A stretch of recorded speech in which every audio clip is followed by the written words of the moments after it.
Hello, everyone. You're watching Empowering Women Summit 2020.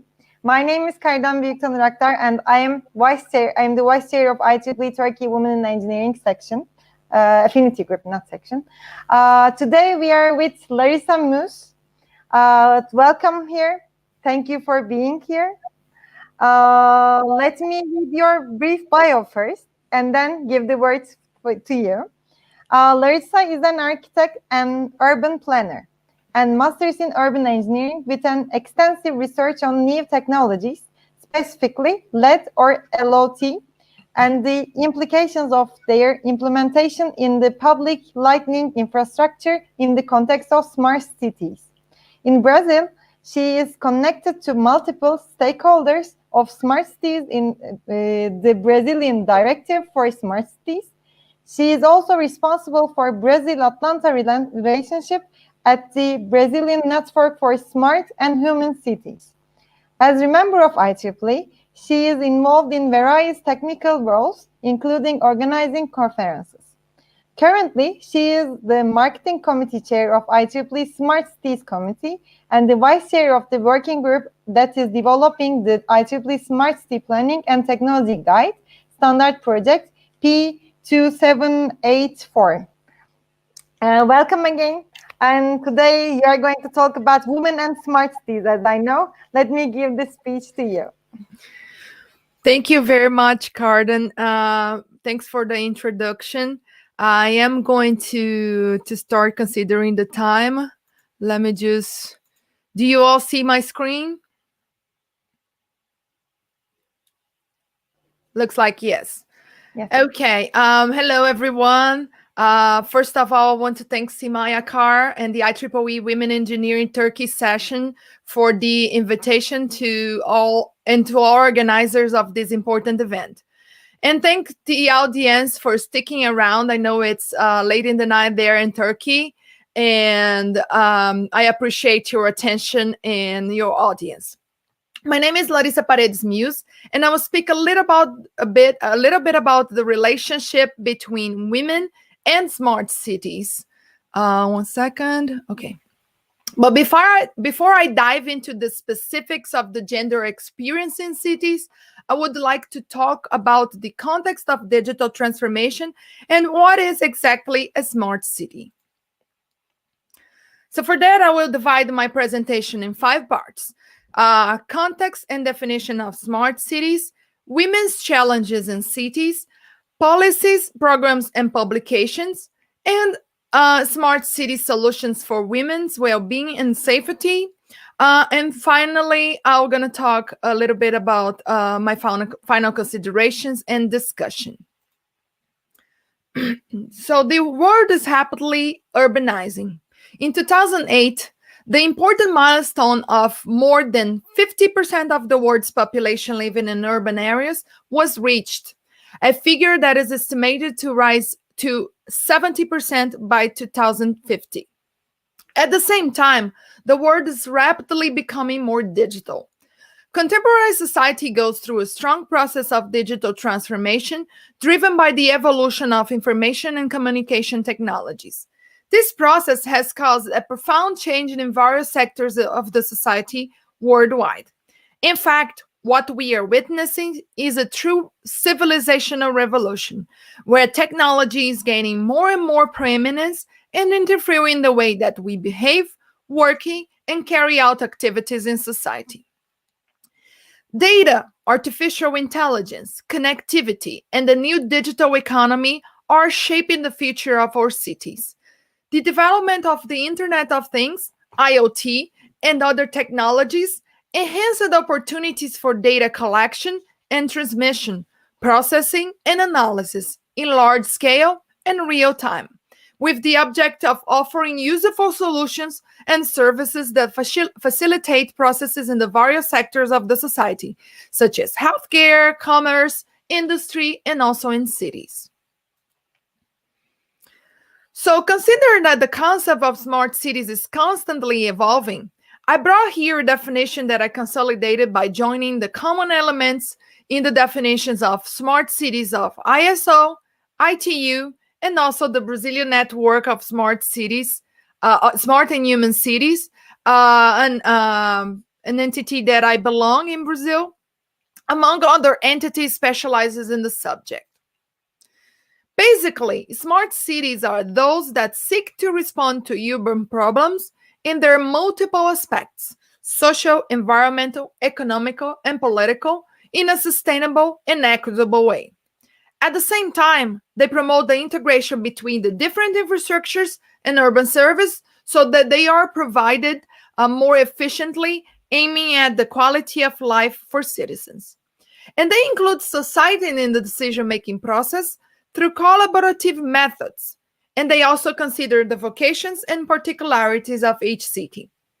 All this with the assistance of technologies such as the Internet of Things, telecommunication infrastructures, data intelligence, among others, through which it's possible to make data-based decisions in order to facilitate the design of policies for urban dynamics management and urban planning, so that the government can perform effectively management, saving resources and budget. The digital technologies and smart city solutions have the potential to serve people, improve public services, and working conditions. But persistent digital divides remain, and the digital revolutions must be directed and governed in a democratic and inclusive way. And more than anything, we need to move to the discussion about smart cities beyond technology and look more into the human dimension, considering the specifics of the various groups that make up the society. So far, any questions, any doubts? You feel free, please, to put your comments in the chat and also sending questions anytime during my presentation. Anyway, from the gender perspective, women experience different challenges in the cities. There are over 3.8 billion women in the world, according to the World Bank, of which about 50% live in urban areas.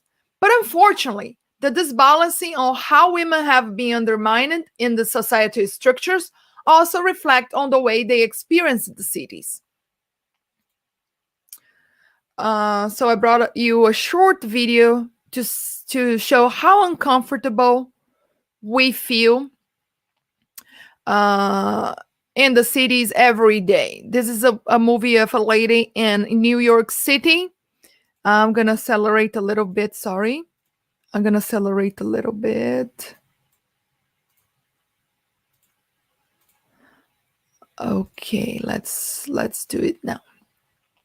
So women often constitute the most vulnerable population of cities in terms of safety, healthy, and family planning, and also economic insecurity. Yet, it sometimes seems that women are invisible in the urban planning process.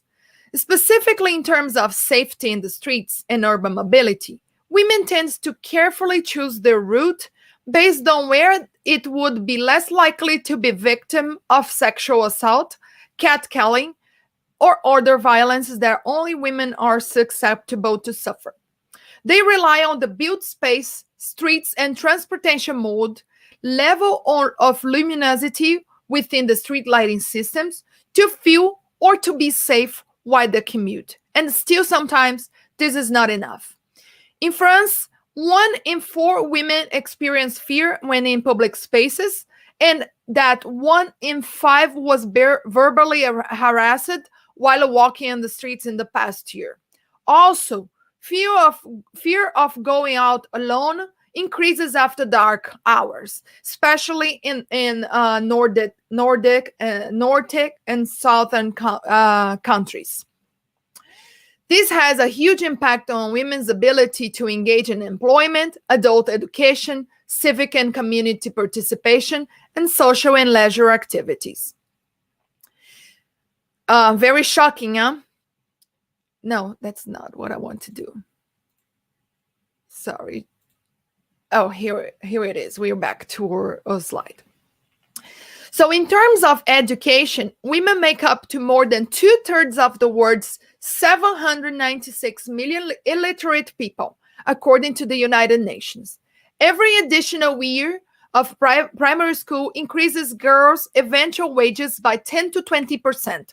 It also encourages them to marry later and have fewer children, and leave them less vulnerable to violence.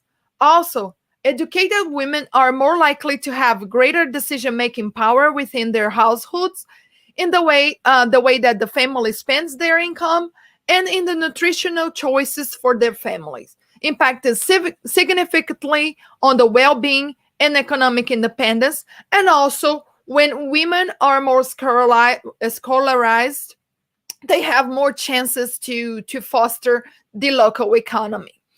In terms of work, housewives and working moms are more susceptible to not recognize works in their homes. Women already spend about 3 times as many hours in unpaid domestic and care work as men, according to the UN. That has a tremendous impact on the financial dependency and gender disbalancing. Also, the fact that they are not receiving an income, they also do not contribute in the local business, in the local economy, since they are the one doing grocery stores and going to grocery stores. So they have the power to move the economy. The gender gap, or the gap between men and women in the workplace, it's generally associated with the difference in pay, with women making roughly 82% of what their male counterparts earn in comparable jobs. But it encompasses so much more than that. Women make up less than 50% of the leadership in nearly every industry. And the worst is that the higher up the corporate ladder, the fewer women. A 2020 analysis by Mercer of over 1,100 organizations across the world found a leaky pipeline of women in leadership positions. So bottom to up, support staff, 47%, professionals, 42%, managers, 37%, senior manager, 29%, and executive in the top of the chain, only 23%. So we see that we still have like to occupy those positions, even though we have advanced in higher education. Regarding land and property ownership, according to the World Bank, women in half of the countries in the world are unable to assert equal land and property rights despite legal protections. Landing and housing ownership is the foundation of security, shelter, and livelihood, and support women's dignity and creates pathways to empowerment and economic opportunities. Especially in situations of financial dependency, women are in more risk of being victims of domestic violence, intensified, unfortunately, during the pandemic. A larger gender gap remains in women's access to decision-making in society.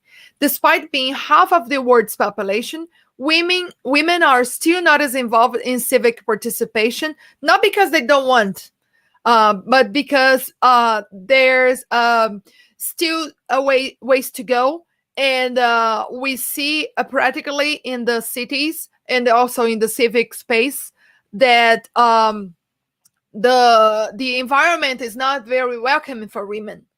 When I say about civic participation, I'd say not only the elections, but also city councils, forums, etc. This involvement is crucial to have their perspectives and issues addressed during the decision-making process. So the civic engagement is very important for women.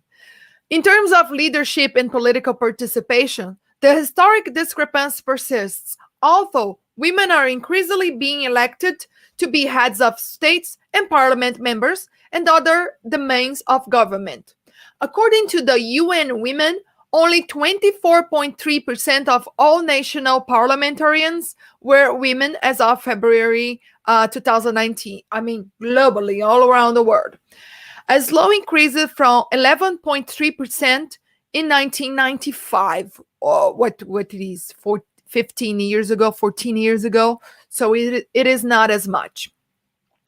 As of June 2019, 11 women are serving as head of states and 12 are serving as head of government, which is a lot of advancement. We see that both the mayor of Paris and also Anne Hidalgo, and also the president of New Zealand, Jacinta, I forgot her surname, but they were one of the biggest leadership, women leadership representation around the world. So after these shocking statistics, what policies are being developed worldwide to address such gender discrepancy? And how can smart cities technology and solutions be harnessed to purposefully address challenges of most concern to women? Let me go ahead. It's not going ahead. Wait a moment. Okay. Let's see now. Now we got it. So now I'm going to talk a little bit about the Sustainable Development Goal 5. Achieve gender equality and empower all women and girls. And I select here some specific targets that are related to smart cities.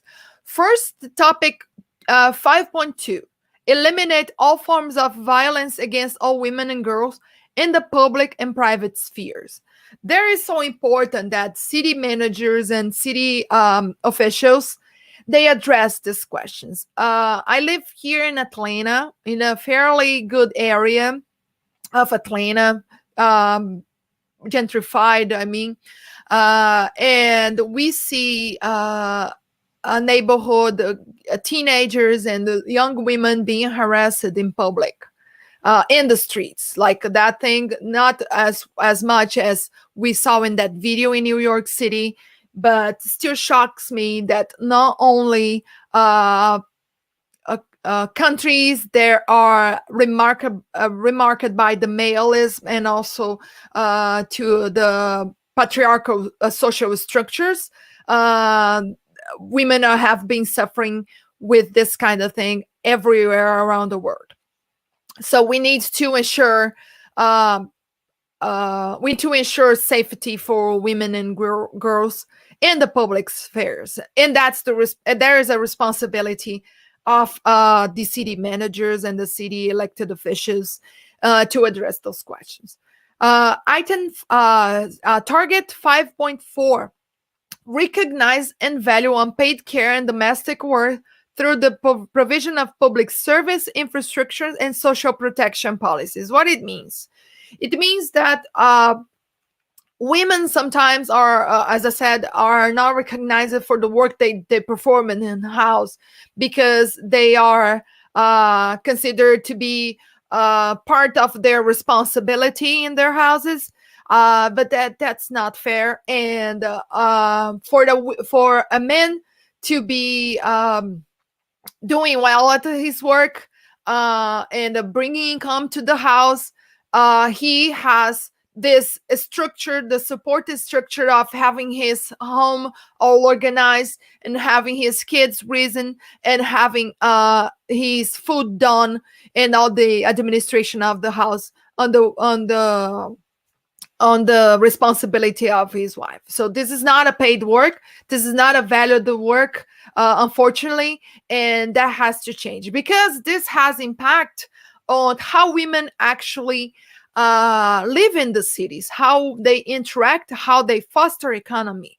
And that's why the governments should be responsible for the provision of these public services such as healthcare, social assistance, especially in the face of domestic violence, and also urban infrastructure that are suitable for women's needs. 5.5, ensure women's full and effective participation in equal opportunities for leadership at all levels of decision-making, political, economic, and public life. So that is closely related to the challenges that I addressed to you in the later slide. So what I'm saying is, with that participation, women are more likely to have their concerns addressed, because once you have your voice in those forums, some specifics, because usually engineers and the technical staff, as well as the elected officials, are not as represented. Women are not as represented among the engineers and the decision making. So sometimes there's a lack of understanding what are our specific challenges and goals, and also what makes the women's experience different in the cities. I mean, I had a very terrified experience here in the north of Atlanta metro area, when someone started following me in the streets in the middle of the afternoon, and that escalated to almost a kidnap situation. But and you see some of the engineers, but that happened because I had to walk a long distance until I have a crosswalk in a 5-lane road, and high speed road. So I had to go to that, I don't know, 2 kilometers until I had a crosswalk, and then come back in a fairly not welcoming straight sidewalk. So what I mean about the having the women into the structures of the decision making is that there's a higher chance of them bringing their issues to the engineers and say, hey, that doesn't work for women, that is dangerous for women. About the same about public lighting. When you have too much too many too unlit spaces, you also are vulnerable more than the men in the cities. So moving forward to item 5.A, undertake reforms to give women equal rights to economic resources, as well as access to ownership and control over land and other forms of property. So in this particular target, the main point is, once the women have part of the ownership of the house, usually men have the ownership of the properties, and the women, because they don't want to become homeless, they submit themselves to mistreating and to under treatments in their own house. So we need to find ways to guarantee that they have access also to property purchasing and ownership. Point 5.B, that might be the most interesting and more related to smart cities. Enhance the use of enabling technology, in particular information and communication technology, to promote the empowerment of women. You can see here that several of the challenges that women face in cities are addressed in the SDGs. But to achieve those goals, it depends not only on the commitment of nations, but also in traceable and reliable data access, so that we can actually make policies and also address those issues, address those challenges, and more than that, bringing women to also participate on the decision making together with this data about how women experience the cities. Particularly for the target 5B, the smart city solutions and technologies can help democratize the access to technology, and also increase ways that women can participate on the decision. Now that after the pandemic, we see more and more city councils meetings online, so we can see more and more women participating on that through their cell phones, through their computers when they have it. So the technologies can help democratize these access also to the decision-making process. But it depends on a strong effort to avoid smart city projects only in privileged areas, reinforcing social discrepancies, and as well to avoid that the reproduction of these discrepancies. Now I'm going to talk about this program from UN Habitat, People Focused Smart Cities. This is a flagship program that promotes the deployment of technological innovations to realize sustainability, inclusivity, prosperity, and human rights. This will make the urban digital transformation work for the benefit of all. And this publication brings very shocking statistics. It says that only 2%, this publication is from 2020, okay? 2019, I believe. Only 2% of women in Latin America and the Caribbean and in East Asia and the Pacific own a mobile phone with internet access. Worldwide, some 327 million fewer women than men have a smartphone and can access the mobile internet. That is a shocking, and that's like, we don't see that because sometimes we are in privileged society and privileged class, and we don't see how many women don't have access to a simple thing like a smartphone. Women are also drastically underrepresented in scientific education, information and communication technology jobs, and tech-related academic careers. Connecting all the world's people by 2030 should be a shared priority, not only for the sustainable development, but for the gender equality as well. Digital technologies, depending on their use, can be a force that widens social gaps or reduce them.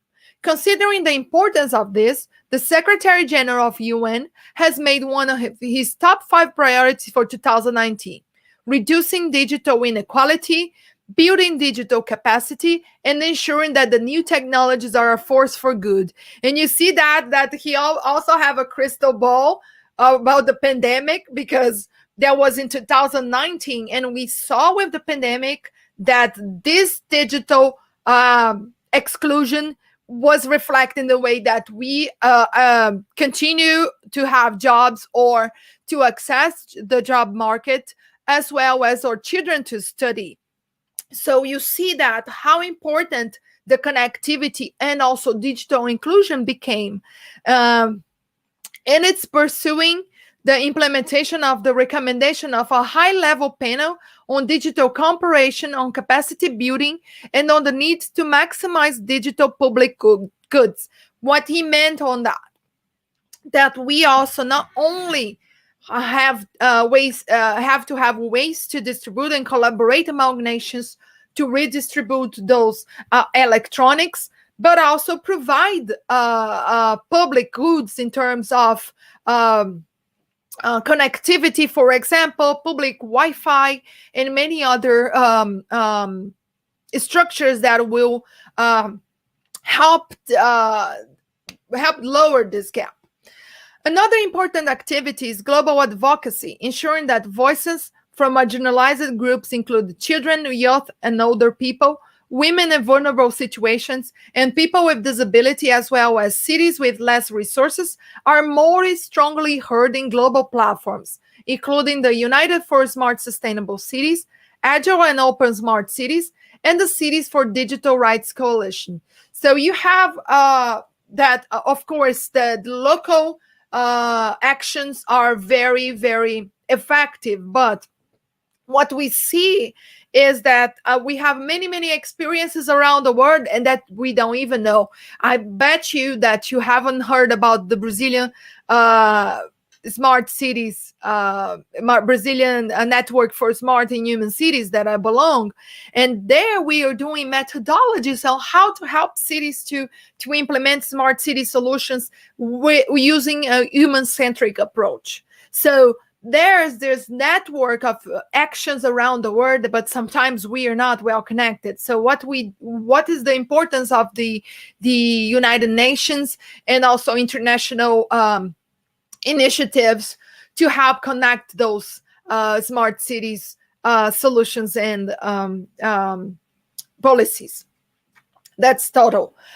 Together with the other flagship programs and in collaboration of other UN agencies, as well as states and non-states actors, this flagship on people-focused smart cities is expected to achieve the following outcomes: digital policy transformation, financing and digital urban innovation, and the third outcome would be digital empowerment and capacity building, including on the latter initiatives such as piloting and testing solutions, technologies, and innovation with local and national governments, with a focus on engagement communities via bottom-up participation approaches and the inclusion of marginalized groups, including women.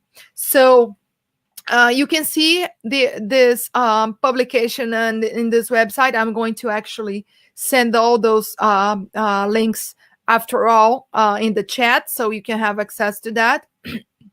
But finally, I want to strongly recommend the reading of this paper by Natalie Jill from the International Housing Coalition, Smart Cities with Women in Mind. This paper from the International Housing Coalition examines how smart city technologies can advance gender equity and how planning for women in smart cities helps cities address their broader challenges more effectively. It argues that a smart city by itself does not advance inclusiveness, resilience, sustainability, and gender equality. Rather, urban stakeholders must align smart cities with justice cities, with fair cities, which are urban centers that plan for equity, material well-being, diversity, and participation to foster better quality of urban life. IHC Global calls this a Smart Cities Just City approach. The Smart Cities Just City approach initiative can advance the 2030 Agenda for Sustainable Development, especially the Sustainable Development Goal 5, to end gender inequality, and Sustainable Development Goal 11 to create cities that are inclusive, safe, resilient, and sustainable.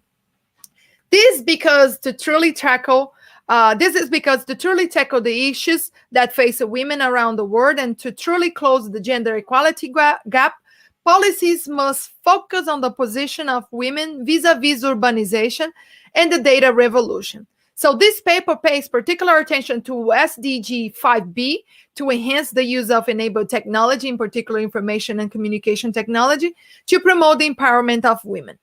In the 21st century, enabled technology and smart city technology will play a central role in ending gender inequality around the world. So I'm going to send the link also in the chat so you can know more about this initiative. So finally, I came up to the last topic of our talk, smart city solutions for women well-being and safety. So I separated these solutions in two categories: non-technological, which is more related to urban planning, entrepreneurship, and social policies, and technological that are more related to how us engineers can facilitate and promote well-being and safety for women in the cities, especially in the context of digital transformation. So first of all, mixed land use. What does it mean, Larissa? It means that we are going to have commercial, residential, services all together in the same space. Why do we need to go for that direction, Larissa? We need to go for that direction because if you live in a just commercial area or mostly more a commercial area, you are suitable for just one set of hours that there's movement in the city, in the area. The same for residential. We have areas that people are going for work or their activities, and during the day, it's not as movemented over there. So this Eyes in the Street, which is a theory from Jane Jacobs, a very famous urbanist. She says that if we have mixed land use, there's more likely people in the streets. There are more likely people circulating in the streets in the most diverse hours, even during the night, even during the late night. That will make women experience in cities less painful. I just like There's very many experienced people of women experience the cities in the desert areas that they avoid, that they even choose their path to be longer and go around some particular place because there is too desert. So we don't want that for women, because they are unfortunately vulnerable to terrible kinds of violence. In terms of entrepreneurship, of course, women can play an important role in local economy. But how do you really incentive them to consume in the city? How do you give them the power to maybe make their own business through a specific credit lines, especially for mothers and women that stayed a long time out of the formal labor market? We know that formal labor market, especially in more specialized areas, we see that women are less likely to have their jobs, much more when they are a long time out of the formal labor market, and they are usually underpaid. So another thing is the professional education focus on women, highlighting the ICT programs. Regarding housing and property ownership, we need to ensure that women are part of the property contract or facilitating rules and financing instruments access to women in housing programs. In Brazil, there is a very interesting there was a very interesting program during the Workers' Party government, which lasted for 3.5 terms. So they made sure that a program called Minha Casa Minha Vida, My House My Life, had a tier for single or abandoned women to have the priority over the property ownership. And even when they were married, the law says that the men wouldn't be able to sell the house without the authorization of the women.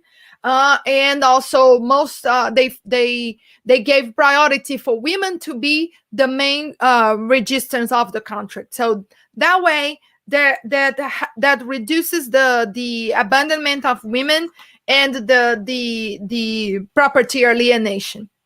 Civic engagement, create ways to facilitate participation in the cities, decision forums and council. I already spoke about that. And there is a not specifically technological, but also non-technological tools, right, to solution to bring women to participate and to engage. About the technological aspects and solutions, I would highlight smart street lighting, city cameras for avoiding areas. There is a very important psychological research. I have to research the link. I don't have it here right now, but it says that the cameras inhibits bad practice in the cities. There is a percentage of 70% less assaults or violence in areas there people know there are city cameras. Wearables and georeference alert systems. So IoT brings a new ability for not only women, elderlies, and other people to use wearables like watches or some sort of tracking, a georeference alert system when they are in danger, so they can activate when they are in danger. Even the cell phone, there's some tools in the cell phone that you can press 2 or 3 buttons in case of emergency, so that would help. But that has to be connected to the first responders, that has to be connected to the police, and to a police that are not constantly underestimating the violence against women. We have to have specialized assistance in the police stations for women, so that they can denounce, they have a comfortable and welcoming environment to denounce. For the last but not the least, a transportation system design, capillarity, safe routes, emergency button, crosswalk timing, they all can contribute to women's well-being and safety in the cities. So with that, I finished my presentation, and those are my contact info. Sorry, got a little out of the place. My social media channels, Urbanolistica. I invite also you to visit our website, smartcities.ieee.org, and my LinkedIn account. Thank you very much, and congratulations, IEEE Turkey session and IEEE Women Engineering. Thank you very much, Larissa. It was an educational and engaging and a bit, I don't know, shocking numbers related presentation.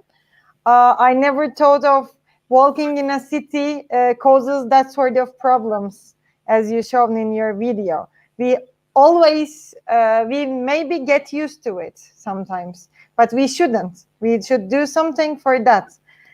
So smart cities, in even technological or non-technological operating, is important, as you told in your presentation.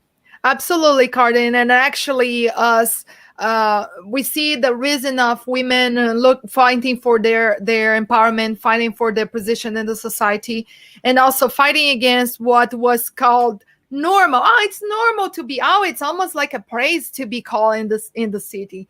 But to be fair, you saw in a part of that movie that the man walked through 4 minutes beside the lady, and that's freaking scary. Imagine if in an opportunity this guy just kidnapped her. It's just like it is terrifying being followed. I had that experience, and that took me to a new level in terms of fighting for what is right in society. And then also that is a work of convincing not only governments and elected officials. They are mostly populated by men. And we have seen an increase of far-right populists, government leaders, which they are not helping in this evolution, in this well-being and safety for women. Yeah. And I wonder, they have mothers. They should think about them, in terms of safety, in terms of, I think that is a basic, we need this baseline to improve as a society. And that cannot be only a fight from us. Do you agree, Cardin? I just feel that we need to bring more men to that discussion, to say, hey, those are our problems. There's this thing about cancellation culture. Have you ever heard about? Yeah. That we see, yes, that is a tool, but I think the convincing part is the most difficult. You say, you acted wrong. Let's go through what you did. And then carefully explaining, have the patience for that. Nowadays we use the social media, and then we just like, okay, you did that, I cancel you, I unfriend you, I just get away from you. But I don't educate you how you expect the society to improve if you're not working with the education, we're working with the convincing men to really reprove those or not act as those folks over there in that video. And that happened more often, and it happened with children, which is even sadder. It's outrageous. So thank you very much, Cardin. I don't know if we have any questions, and if so, you can send them also to my email. Not in the comments right now, but later on there may be some questions, because I think they will watch your video one more time, because there are some statistics, very shocking statistics, and there are some solutions. We need to think about it, like forums or councils or education or else. And if there was one, I will send it to your email, or you may write it in your social accounts that have you shown with when you finish your presentation. Thank you for being here. Thank you for helping women with the empowering women. You're a good leader, a woman leader. Thank you for being Thank here. you. We are all, and thanks to again to the IEEE Women in Engineering Turkey section, and Carden for the amazing moderation, and also Simaya Akar for having invited me, and to IEEE Smart Cities that is also working together with women to make that an environment for more women to feel safe and comfortable and well-being. Thank you. Thank you. I will Dear send audience, the this is links and the what? presentation. Pardon me. I will send the links and the presentation to you. Okay, we will edit into the chat part. Dear audience, this is the end of this session, but we are not done yet. We have 2 more sessions today and the e-reception, and 3 more sessions later on Thursday, and the closing ceremony. Please watch us. And bye for today, for now. Bye bye. See you in the next one.